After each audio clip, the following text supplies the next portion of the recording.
Students, आज हम लोग पढ़ेंगे एक्सरसाइज है आपका 4.3 का रिमेनिंग क्वेश्चन। कल मैं आपको वीडियो नहीं दे पाया।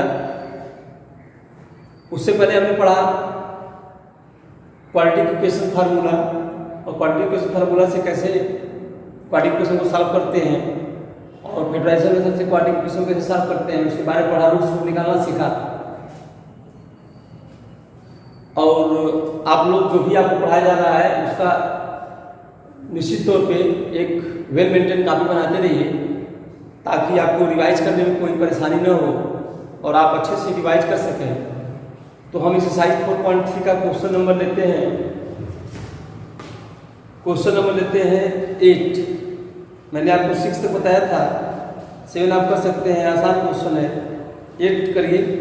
ए train travels 360 kilometre at a fast speed. एक ट्रेन 360 किलोमीटर की दूरी एक समान चाल से तय करती है।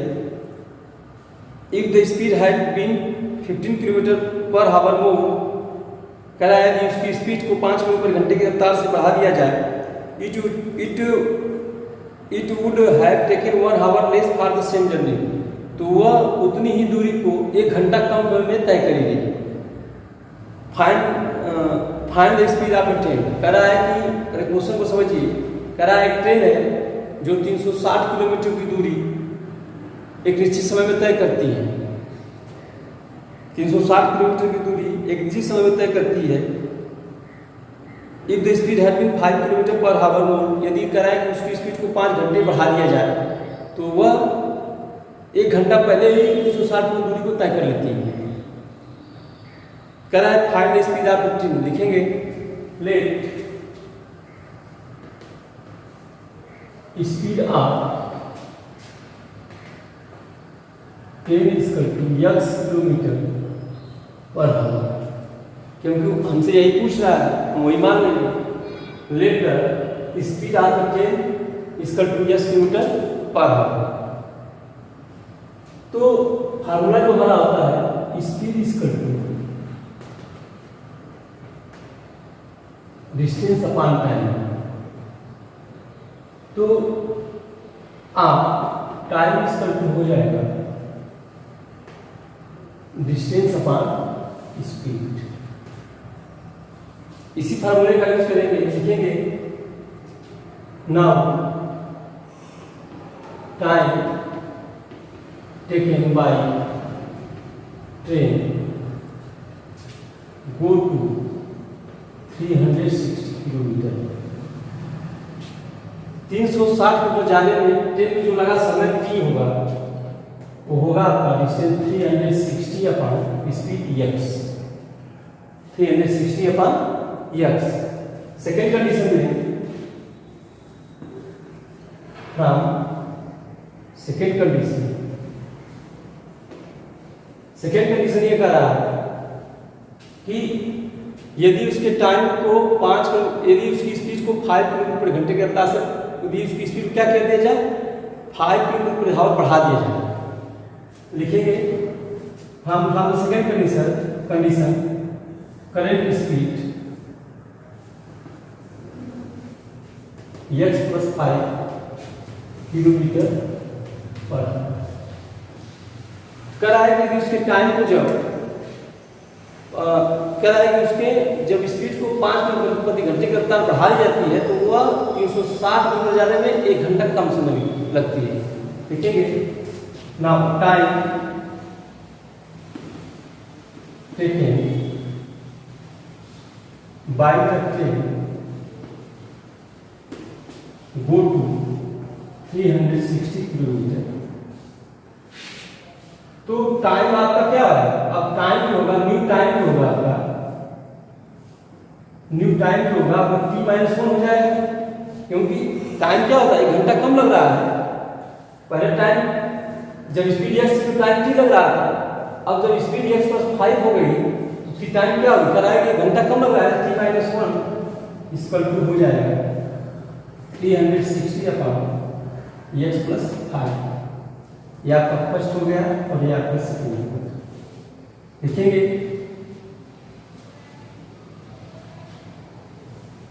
From equation first and second. First और सेकेंड लेते हैं, दोनों इक्वेशन को साफ करते हैं। तो पहले में से दूसरे को घटाते हैं, पहले में से क्या करते हैं, दूसरे को घटाते हैं। तो t माइनस टी हो जाएगा प्लस 1 हो जाएगा, क्योंकि जब घटाएंगे तो साइन चेंज होगा। ये हो जाएगा 360 अपॉन x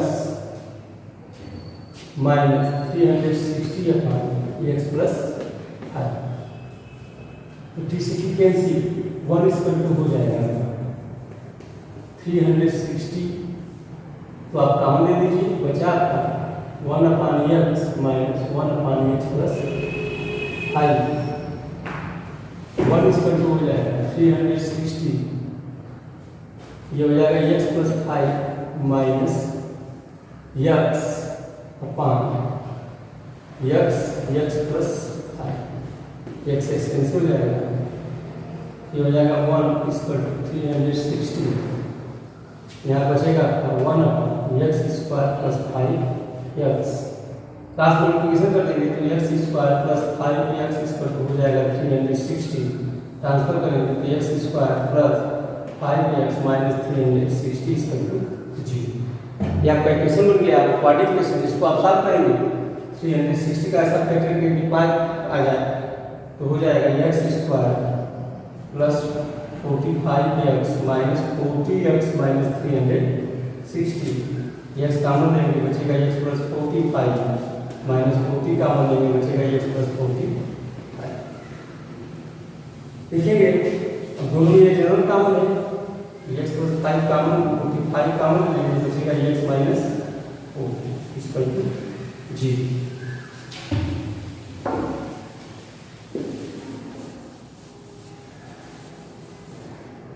देखेंगे if x plus 45 equal to 0 तो x इक्वल टू माइनस 45 हो जाएगा और स्पीड आपकी निगेटिव नहीं हो सकती।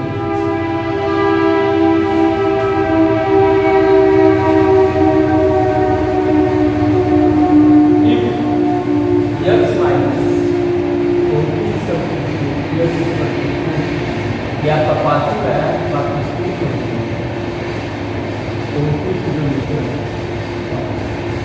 ये आपका क्वेश्चन नंबर 8 है।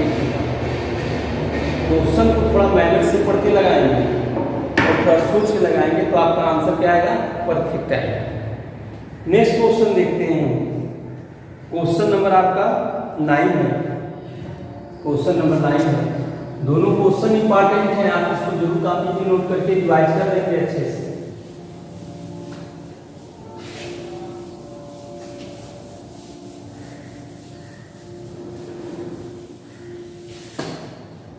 क्वेश्चन नंबर 9 है,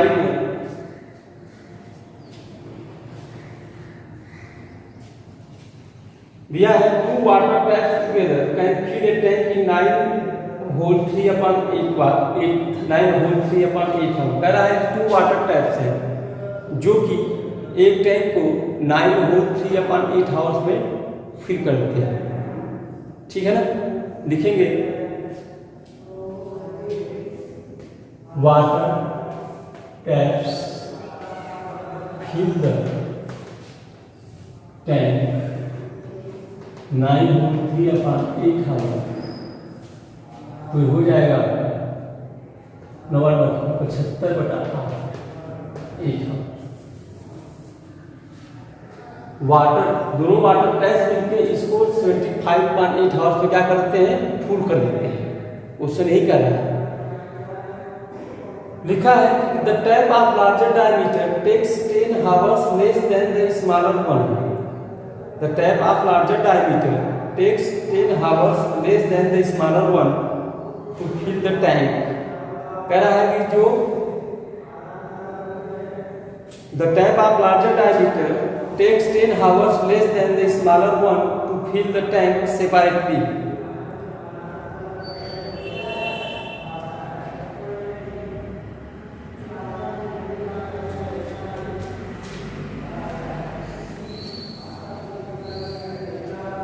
इसको हम सॉल्व करेंगे तो लिखेंगे fill the tank of the smaller taps is equal to x hour. लिखेंगे fill the tank of the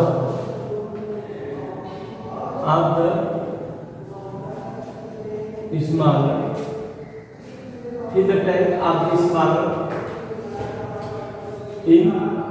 fill the tank of the smaller taps is equal to x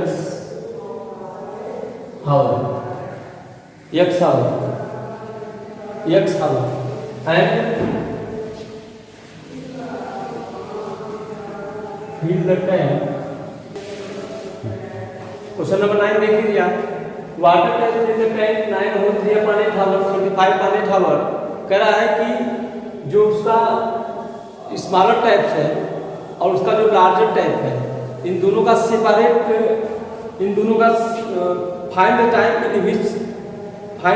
in which each tap can separately fill the tank of the smaller tank in x hour and fill the tank of larger tank x minus 10 hour. कह रहा है कि दोनों water tank मिलकर इसको 9/3/8 our में fill कर दे रहे हैं, तो मतलब टोटल टाइम होगा 75/8 आवर. कह रहा है कि जो इसका लार्जर टैप है वह छोटे वाले टैप से 10 घंटे कम का समय ले रहा है. 10 घंटे ये लिखा है.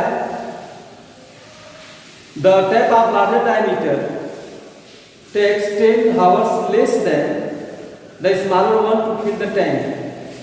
10 घंटे कम का समय ले रहा है. लिखेंगे now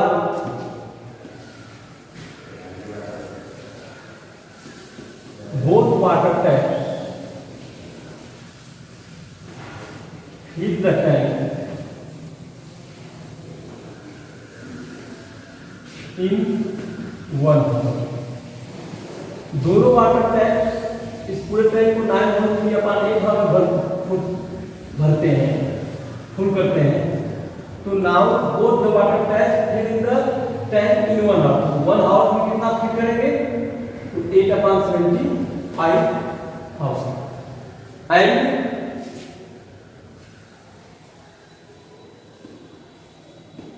fill the water tank in 1 hour by smaller tank.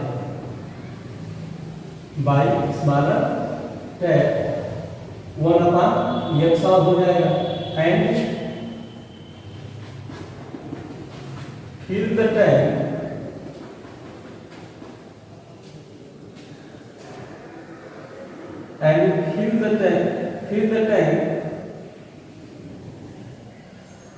of the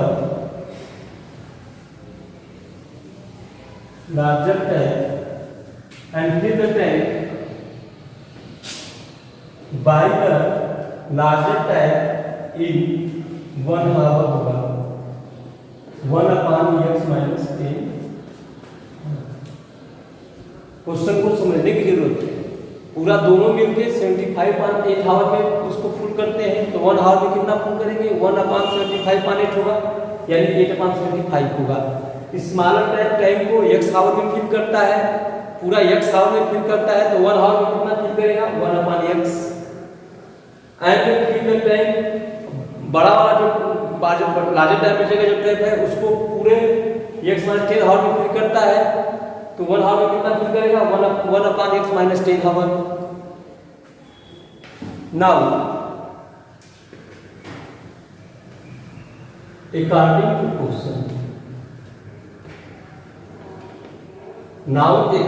question, आपका जो सॉल्यूशन बनेगा 1/x plus 1/x minus 10 is equal to 8/75. तो दोनों क्योंकि दोनों मिलके सब 75/8 आवर भरते हैं, तो हम 1 आवर का जब ऐड कर रहे हैं तो वो किसके बराबर होगा? 8/75 के. इसको आप सॉल्व करेंगे हो जाएगा x minus 10 plus x upon x minus 10 इसका 8/75 साफ करते हैं। ये हो जाएगा 2x minus 10 upon x square minus 10x इसका 8/75। अगर ऊपर से 2 कामन लें तो 2x minus 5 upon x square minus 10x इसका 8/75। 2 4 जस्ट 8 हो जाएगा। तो क्रॉस मल्टीप्लिकेशन करें तो हो जाएगा 75x माइनस 5 है 25 2 और 5 से अंदर 35 37 इसका 2 हो जाएगा आपका 4x स्क्वायर माइनस 40। सबको उधर ले जाते हैं तो 4x इसका 2 ये उधर जाएगा 40 ये भी माइनस हो जाएगा माइनस 115x प्लस 375 इसको आप सॉल्व करेंगे।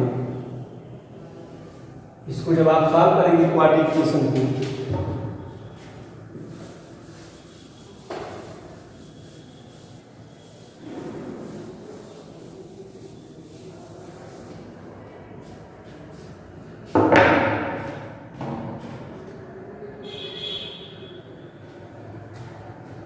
थोड़ा सा एक चेक कर लेते हैं। x minus 10 plus x upon x bracket में 8/75 ये हो जाएगा 2x माइनस 10 इसका 2x square minus 10x upon 8/75। 2 common ले लिया x माइनस 5 8 4 हो जाएगा। ये हो जाएगा 75x माइनस 25 5 सही है। ये हो जाएगा 4x स्क्वायर माइनस 40x आपका है 4x square minus 150x plus 375 इस क्वाड्रेटिक इक्वेशन को जब आप सॉल्व करेंगे तो आपका आंसर आ जाएगा।